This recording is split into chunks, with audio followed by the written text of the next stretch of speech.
Olá para você que está nos assistindo agora da sua casa, do trabalho, do seu carro. É um grande prazer, nós estamos aqui hoje com o pessoal fera de citros e nós vamos falar um pouquinho sobre esse mercado maravilhoso que movimenta muita gente, muito dinheiro e movimenta muita saúde também. Então eu vou começar aqui falando para vocês, eu estou com um grande produtor aqui do meu lado, o Luiz, mais conhecido como Massinha. Senão ninguém sabe de quem que eu estou falando, né, Massinha? Não é? Então, esse é o nosso produtor de hoje e nós vamos com vocês com essa equipe de citros. Com a gente hoje também, meu querido amigo Danilo Luchiari, que é consultor do GETAC, além de desenvolver um trabalho maravilhoso dentro de citros, né, no Brasil. Tudo bem, Danilo? Tudo bem, muito obrigado por estar aqui. É um prazer a gente falar do agronegócio, é uma oportunidade única e exclusiva, né? O agronegócio ele precisa estar em foco hoje. Nós precisamos realmente passar a mensagem do produtor, do campo, do segmento em si, porque o Brasil é o maior produtor, né? De agronegócio do mundo, principalmente. Temos toda a nossa vantagem estratégica de termos um clima bom, quantidade de água, de chuvas necessárias. Então é muito bom a gente desenvolver isso e pôr o agronegócio no dia a dia do brasileiro. Não adianta só a gente ser o maior, sermos um destaque no mundo hoje e a sociedade em si não estar completamente envolvida pelas necessidades de que nós precisamos ainda para crescer com o agronegócio. É isso mesmo. E falando nisso, né, Danilo, eu estou aqui do meu lado também o Tony Simonetti, que é da Associação dos Citros de Mesa, que a gente está falando que o agronegócio é um grande negócio no nosso país e muita gente não sabe que citros é uma parcela muito importante dele, né, Tony? Obrigado aí por participar junto no programa. É sempre importante compartilhar notícias da citricultura, né? Somos o maior produtor de laranja do mundo e temos muito a crescer e mostrar o trabalho dessa magnífica fruta que leva saúde para a mesa do consumidor e grande importância no setor do agro todo aí. Muito obrigada.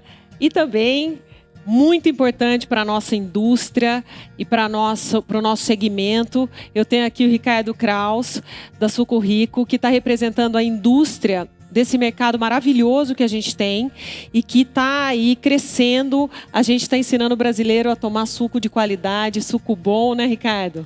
Com certeza. Bom, agradeço a todos pelo convite, agradeço aos parceiros, conhecendo amigos antigos aqui. É muito bom estar com vocês hoje aqui. E para entender um pouquinho mais, a gente está falando, porque o segmento de citros que a gente fala, a gente lembra da laranjinha servida no mercado, que a gente chupava, espremia na hora. E hoje a gente tem um segmento extremamente importante, que é o suco pronto para beber, diversas marcas de altíssima qualidade, nossa qualidade inclusive superior à qualidade de produto vendido na Europa, vendido nos Estados Unidos. A gente conseguiu um patamar aí de bebidas impressionante nos últimos aí 10 anos, vamos dizer assim. Então a gente está realmente num segmento muito grande, atuante, crescente no consumo, certo? Um segmento que está mudando um pouco aquela visão da cadeia produtiva de citros, que era só a visão da exportação. Hoje o mercado brasileiro é um mercado pujante nessa questão de consumo de sucos prontos, de alta qualidade. A gente é conhecido como um mercado especializado, né? Mas eu acho que é muito mais do que isso. Hoje a gente é um especialista, né? Não é um negócio industrial fantástico, cheio de tecnologia que a gente movimenta hoje, Massinha? E, né, primeiramente, obrigado, agradeço a oportunidade de estar aqui falando um pouquinho do trabalho nosso, um pouquinho do trabalho da porteira para dentro, né? A gente falando que porteira para dentro que tem todas as particularidades de cada produtor e cada cuidado, e que a gente fala um conjunto de caprichos hoje de cada produtor para produzir uma fruta que desde a florada até o ponto de colheita, né? E a gente tem uma tecnologia diferente hoje no Brasil que vem desenvolvendo bastante no mercado pós-colheita, né? Que é um cuidado desde a colheita, desde o transporte até na casa de embalagem. A gente não fala mais barracão de laranja, a gente fala casa de embalagem, né? Porque a fruta, ela chega tudo em caixas pequenas, que não vem macetando. Ela chega, ela vai tombar na máquina, ela tem todo cuidado, ela tem um grau ali nas caixas até tombar no classificador. ela passa por um banho, hoje ela passa a gente fala aquela balsa, né, que a fruta é imersa para fazer desinfecção. Depois ela passa para classificação. Ela classifica hoje, a gente tem uma classificação mecânica, né, o pessoal tira as frutas assim a olho mesmo. Depois ela passa por um secador, ela passa pela cera. Hoje a cera é totalmente natural, né? Nada mais químico, aí que ela aguenta um pouco mais ficar aquela cera de carnaúba que a gente fala, tem as empresas hoje no Brasil. Depois ela passa por um classificador por foto, né? Ela acaba tirando foto fruto por fruto, ela passa o contraste e onde a gente acaba classificando e selecionando pelo tamanho, pela coloração, pelo defeito, né? E quando ela cai na banca, a gente fala na banca, né? Aí as mulheres hoje têm mecânico e também tem manual.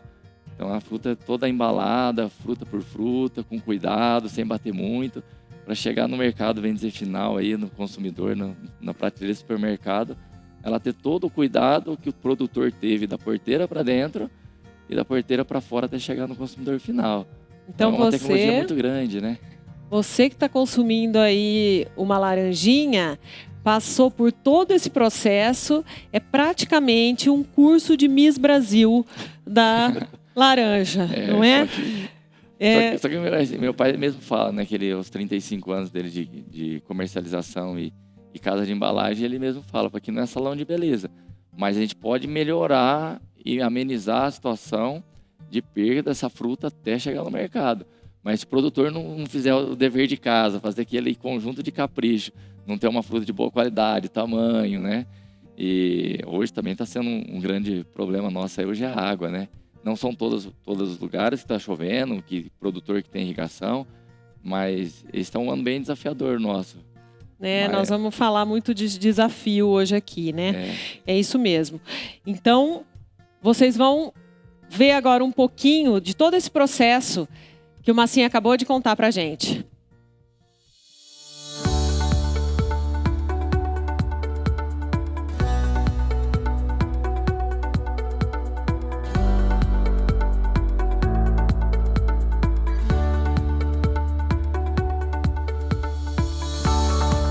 É Luiz Fukugalti, mais conhecido como Massinha, da Santa Elisa, uma empresa familiar, vem do meu pai e das minhas irmãs hoje, mostrando um pouco do trabalho nosso do dia a dia. A equipe nossa colheu no campo, carrega em caixas plásticas de 20 quilos, 22 quilos, para poder diminuir um pouco a perda de fruta macetada, fruta amassada. Chegando aqui no caminhão, a gente descarrega ela em pallets. Após o descarregamento dela, ela cai na linha de processamento. O tombamento nosso é mecânico. Desse tombamento mecânico, ela cai numa balsa, e hoje é obrigatória a balsa. Após a estovação dessa fruta e o detergente neutro que a gente acaba lavando essa fruta, depois da balsa ela passa para o elevador, depois ela passa por uma mesa de escolha. Nessa mesa de escolha a gente tira a seleção de algumas frutas danificadas, algumas frutas por todo o trabalho que a gente tem de colheita, um bom trabalho que a gente feito a campo. Quando ela chega aqui, mesmo assim ainda tem alguma coisa que ela acaba se perdendo. Então nessa mesa de escolha a gente tira algumas frutas, né? As frutas mais danificadas, as frutas mais amacetadas. Depois ela passa por um secador, a fruta seca, depois ela aplica uma cera, que a gente fala que é uma cera de carnaúba. Depois, após o secador da aplicação de cera, ela passa numa máquina de classificação eletrônica hoje, ela tira foto por fruto, ela tira mais ou menos 30 fotos por fruto, e é onde que ela acaba tendo a classificação dela por cor, por tamanho e por calibre, que a gente fala, calibre, tamanho, né? E por peso. Depois da classificação uma por uma de fruta, ela cai na banca. Da banca ela é o mais homogêneo possível em cada banca daquela, e depois ela é sendo encaixotada, ou ela é embalada, ou ela é solta mesmo na caixa granel. Muitos clientes nossos, que agora mesmo estão vendo, a gente está mandando uma fruta por norte, né, uma tangerina murcote, e a fruta é, bem dizer, colocada na caixa, ela vai solta, mas eles não querem embalada. Né? Isso depende muito de cliente para cliente, para poder atender melhor, porque a gente sempre fala, uma fruta certa para o cliente certo. Toda a equipe tem que estar sempre conversando, trocando ideia e vendo o melhor possível para poder atender melhor os clientes. Então fica aí o dia a dia nosso, fica um agradecimento nosso da Santa Elisa de estar participando e mostrando para vocês o nosso dia a dia. Muito obrigado.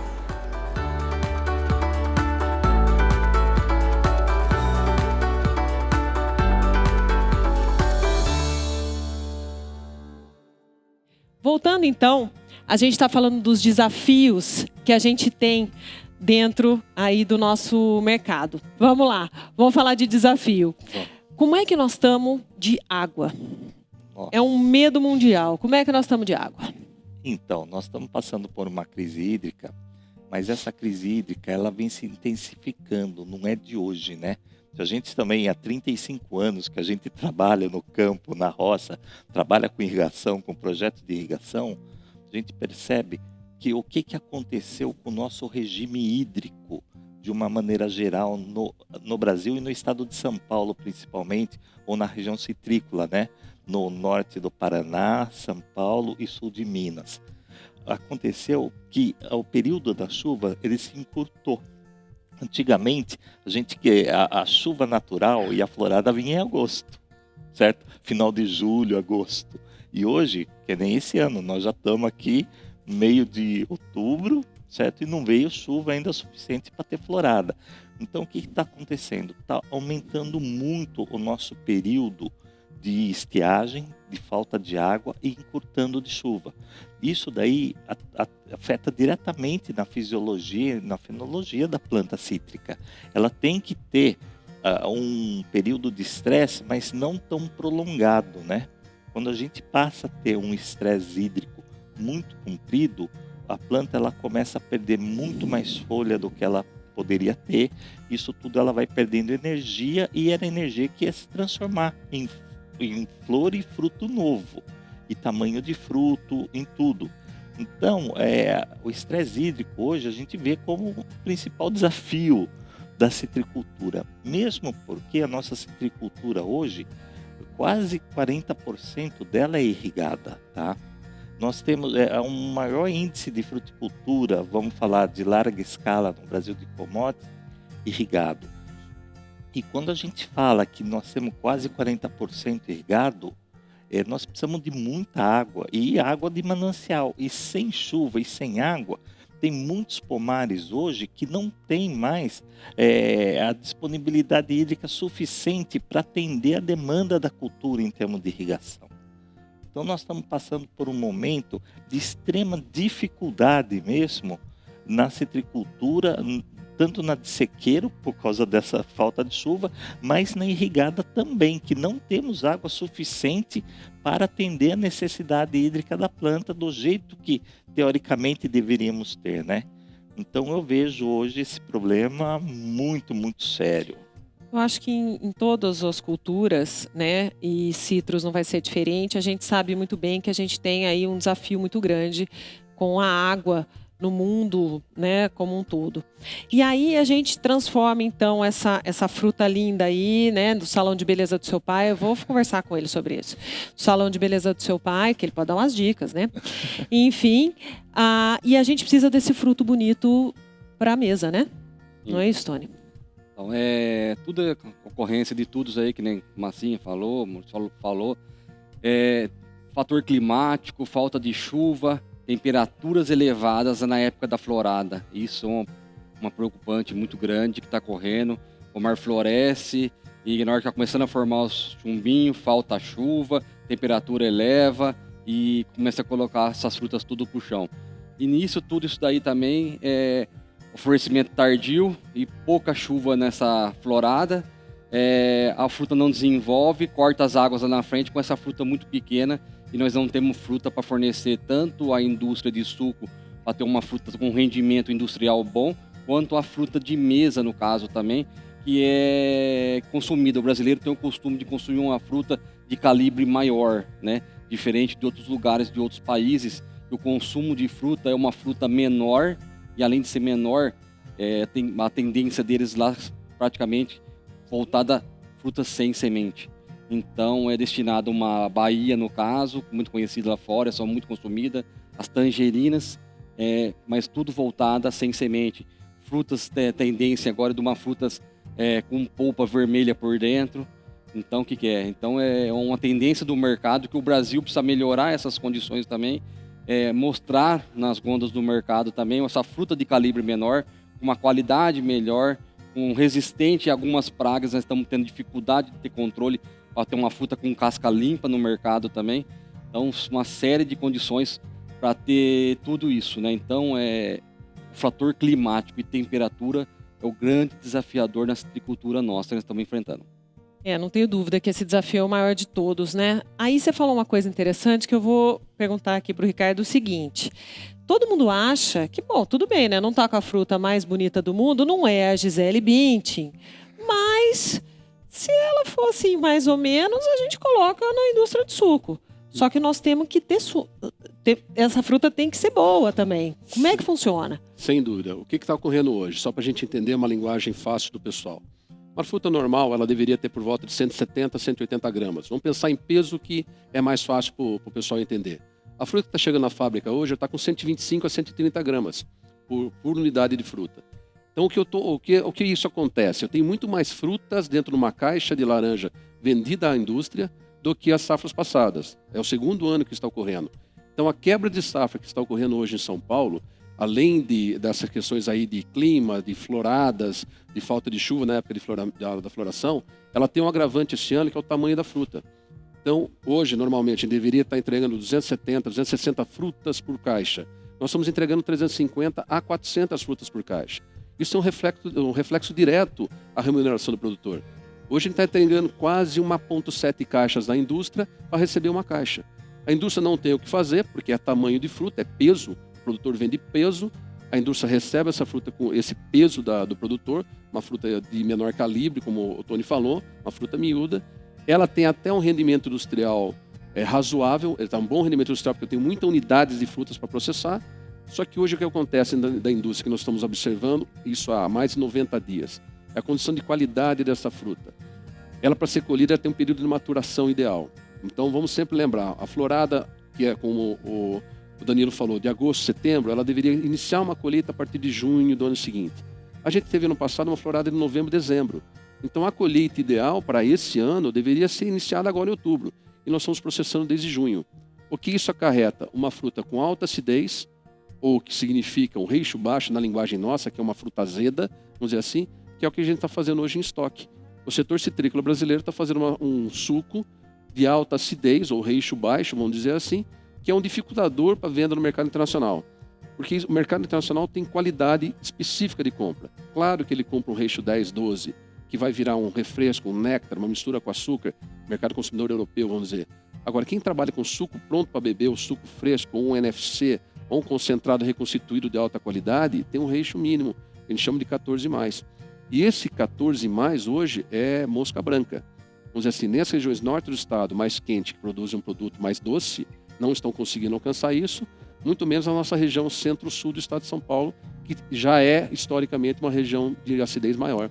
Então, nós temos um impacto extremamente hoje grande no nosso negócio, que significa, está entrando muita fruta na fábrica, unidades de fruta, peso, caixas para o produtor é muito pouca processada por dia, certo? E a gente está fazendo um estoque de produto de qualidade inferior às outras safras que a gente pode analisar. Há 2 safras atrás foi fantástica essa situação de qualidade da bebida. Essas 2 últimas safras a gente está com um risco de qualidade de bebida. A gente é bem exigente hoje também aqui no Brasil para tomar um suco mais doce, né? Menos ácido, enfim, a gente está aprendendo, né, a afinar o nosso paladar. E a gente vai ver um pouquinho agora de uma indústria de suco, então. Sou Otto Barreto, gerente industrial da Suco Rico, da unidade de Araras e unidade Colina.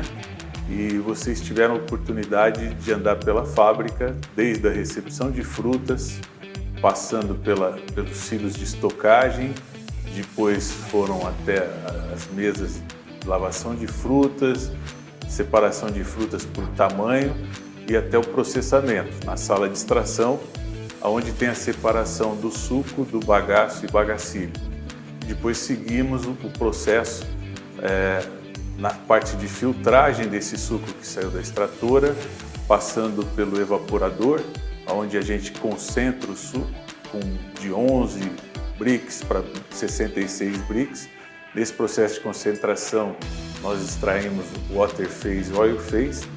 Depois disso, nós fomos até o blender, onde a cada lote de 15 toneladas, nós denominamos de batch. A gente faz várias análises de bricks, acidez, eixos, análises microbiológicas, tá? que vai dar origem ao nosso produto final. Depois disso, nós fomos até a área de envase, onde a gente entambora o produto ou armazenamos a granel.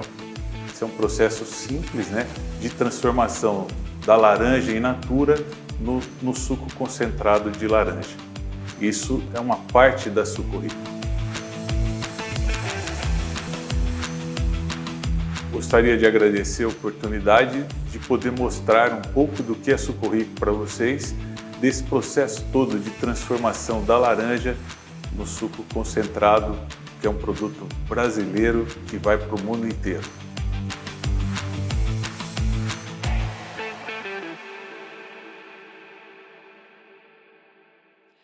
Voltando aqui, eu acho uma coisa interessante para quem não conhece, né? Massinha, vamos falar do tal do cinturão citrícola. Você está numa região aqui no estado de São Paulo, um pouco no sul de Minas também, né? Sim, sul de Minas também. Eu sei que vocês trabalham lá dentro do Grupo Santa Elisa com produção direta, com compra de terceiro. Quantos hectares, mais ou menos, entre todo esse povo vocês movimentam hoje? É bastante falar, chegar num número assim é bastante, né? Que depende muito da demanda da venda nossa também, né? Graças a gente ter uma clientela fiel que está sempre com nós o ano inteiro, a gente tenta proporcionar para eles o ano inteiro uma variedade de laranja no máximo possível até um ano fechar, né? 10 meses, 8 meses fechando. Então a gente começa a andar, buscar várias regiões que tem essa fruta, porque graças a Deus o Brasil é grande. O Brasil tem esse que o Tony fala, o Danilo falou, o Ricardo falou, que tem todo assim, o Brasil, vários estados e regiões que dá uma fruta de boa qualidade, tem produtores que trabalham certo, que faz o dever de casa, né? Voltando a falar o dever de casa do Conjunto de Capricho, que tem a variedade um pouco mais tardia, um pouco mais precoce. Então a gente vai sempre buscar uma boa qualidade para poder atender o cliente nosso. Então, às vezes, isso depende muito do que como está o mercado. Esses dias mesmo estava um pouco frio lá no sul, não estava consumindo muita laranja Bahia, muita tangerina, que a gente mexe bastante tangerina. Hoje começou, né? Começou a esquentar, o pessoal começou a sair um pouco mais, começou a frequentar. Então aumentou um pouco mais a venda, então aumenta um pouco o volume dos outros anos. Então cada ano a gente fala que é uma surpresa nova, né? É uma forma de comercialização também diferente cada ano. Então depende muito do que está cada região para região, né? E quantas caixas mais ou menos a gente movimenta no Brasil por ano, se eu estiver falando de citros de mesa? Estamos falando hoje aí nos citros de mesa em torno mais ou menos hoje de umas 80 milhões de caixas hoje de fruta de mesa envolvendo tudo, né? Laranja, tangerina e limão no caso aí. Laranja, tangerina e limão. E a gente fala desse cinturão citrícola, mas ele é mais aqui no nosso sudeste, né? Quando a gente fala dele, mas tem o pessoal do Nordeste também, que tem um... Tem. A gente tem que entender que a citricultura, ela é bem dividida. A citricultura da indústria e a citricultura do mercado, tá? Então, o que acontece? Quando eu falar da citricultura da indústria, ela se concentra do norte do Paraná, São Paulo e sul de Minas. Ela é bem regional e são produtores específicos que eles produzem em maior quantidade, tá? E qualidade de suco, mas não se preocupa com a casca, porque o mercado, depois o Tony vai explicar bem melhor, ele tem uma exigência totalmente diferente em relação à indústria, né? Então, de uma maneira geral, nós temos concentrado a indústria nesses 3 estados e o mercado mesmo, ele no Nordeste, o Sergipe é muito forte, né? Depois tem todos os platôs irrigados do Nordeste que tem um pouco de laranja. E na região metropolitana de Brasília, de Minas Gerais, existem os produtores por causa da distância e da movimentação e do frete. Então o mercado de mesa, ele tem uma particularidade bem diferente e exigências bem diferentes do mercado da indústria, que agora eu acho que o Tony poderia falar um pouco disso, da mesa, e depois a gente fala da indústria com o Ricardo. Não, bacana, Danilo. Isso aí é bem válido. Hoje a citricultura está bem pulverizada, né? Em vários estados. Vamos falar um caso da tangerina Poncã. Era uma fruta específica que tinha 3 meses de colheita e finalizava, né? Então hoje a tangerina poncana começa colhendo nas regiões quentes, no norte do estado de São Paulo, no norte do estado de Minas. Ela começa por volta de fevereiro, expande, vem para o estado de São Paulo, colhe pão cã no estado de São Paulo, parte para o sul de Minas, a região de Campanha, depois sobe um pouco mais para a região ali de Belo Vale, perto de Belo Horizonte, onde tem um clima mais propício, uma altitude mais elevada, uma temperatura a menos, consegue um pouquinho mais, e aí parte para o Sergipe, começou a colher a pão-cã agora. Então hoje, falando na tangerina, nós estamos tendo tangerina 10 meses no ano de tangerina pão-cã na mesa do consumidor hoje. Falando de regiões mais quentes e mais frias, quando você parte de uma região mais quente, você vai ter uma fruta mais esverdeada a casca por fora, porém a fruta com sabor mais adocicado por dentro. Quando você parte de uma região mais fria, a fruta vai amarelecer a casca dela mais rápido, porém a maturação interna da fruta demora mais tempo para ela amadurecer. Isso é fator do clima, fator sol, fator luminosidade, intensidade de calor, a maturação mais rápida. Então, uma fruta que você tem que tirar mais rápido da planta também, porque ela pode secar e cristalizar essa fruta num lugar quente. No lugar mais frio, você consegue prolongar um pouco mais a colheita, esticar mais, porque ela demora mais para amadurecer. Essa parte de cristalização, às vezes, quase nem ocorre por causa do clima que a gente tem. Então, assim, hoje o mercado, vamos falar de laranja, tangerina e limão, nós estamos, no Brasil, estamos bem servidos. E, assim, em muitas regiões novas, com índice de pragas baixos, com qualidade muito boa, preparado para exportar a fruta do Brasil para outros países. E na indústria? Como é que nós estamos? Indústria, como é que funciona a indústria? Como o Danilo falou, nós temos ali na região do Sergipe, são 2 pequenas indústrias, Pará tem mais uma pequena indústria. Vou falar, todas as indústrias fora de São Paulo estão ao redor de 20 milhões de caixas de processamento ano. São Paulo, então, é o grande berço do processamento, nós estamos falando aqui. Podemos processar de 200 milhões de caixas, que vão ser a safra desse ano, basicamente para processamento. Já chegamos a processar 350 milhões de caixas algumas safras atrás. Então, São Paulo, com a fruta vindo do Triângulo Mineiro, com alguma coisa mais ali do norte do Paraná, completa esse volume de caixa, principalmente, que é o maior mercado exportador do mundo. A gente pode considerar o seguinte, o mundo inteiro consome ao redor de 1,5 milhão, 1,5 milhão toneladas de concentrado equivalente, uma linguagem da indústria citrícola, 66 BRICS, que é o suco concentrado. São Paulo exporta, basicamente, o Brasil exporta por ano 1,050 milhão toneladas desse 1,5 milhão total. Então, na verdade, nós somos o maior exportador de suco. O mundo depende do suco do Brasil para consumo, certo? A gente precisa aprender a trabalhar a marca, porque nós não somos uma commodity. Nós temos o nome de commodity, somos tratados como commodity, mas nós temos características específicas de consumo. Nós temos recheio específico, nós temos acidez específica, nós temos o BRICS específico do Brasil, nós temos condições de óleo específica. Então, a cada bet que a indústria solta, aquilo é uma criança.